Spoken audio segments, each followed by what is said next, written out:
The National Park Service is widely revered as America's best idea. The mentality of creating a park system that would sustain and maintain the national beauty of our nation is a new idea amongst the international community in the early 20th century. It had never been seen before. Almost every country has adopted this idea of having an agency specifically designed to protect their natural beauty. The NPS is currently in its 101st year, beginning in 1916. Now, when people think of the national parks, they might think of Yellowstone or Grand Teton or many other parks.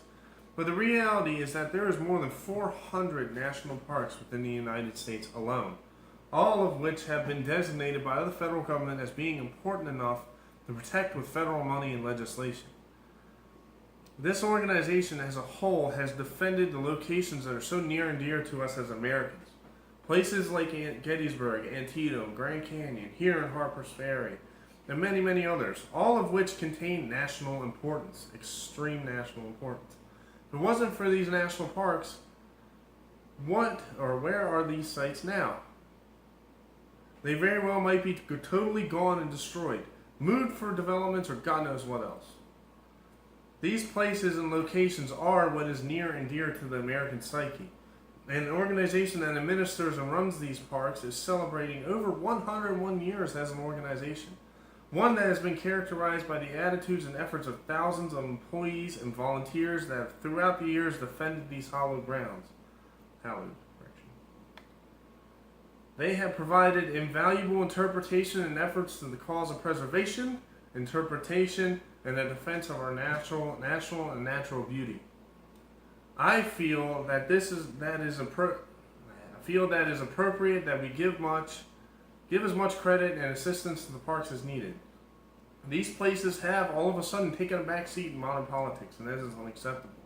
We must support our parks and provide them with the correct amount of credibility that they deserve.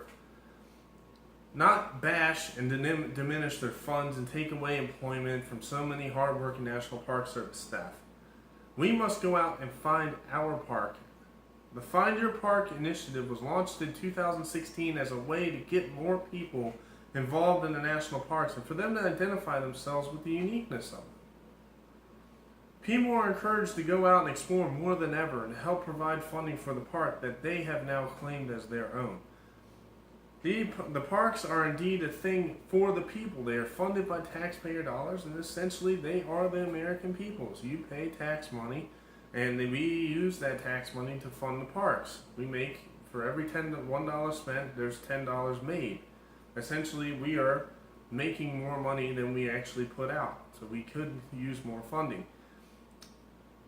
As an institution, the National Park Service has forever changed the way that we perceive our national and natural historical sites. Beginning in 1916 with the ideas of Freeman Tilden and expanding on the mentality of Theodore Roosevelt. The idea and mentality of getting the American into these wonders of natural beauty, that is their mentality. Theodore Roosevelt wanted the American people to go out and see their country. This mentality has continued to pulsate through until modern day. Parks are seeing increasing numbers in the last few years, yet this decreasing funds. Should be the other way around, or not the other way around, should be coinciding with each other. Our parks are who we are. They are the foundation for the American mentality, our national pride. These sites are where men and women fought and died for our flag and what they believed in. So here, in the aftermath of the NPS Centennial, we are pushing for the continued increasing of funds and visitation to the parks and support for them. If it wasn't for them, then we might no longer have a country anymore. We must provide them with support and love for which they deserve as a national organization and celebrate the longevity of them as a whole.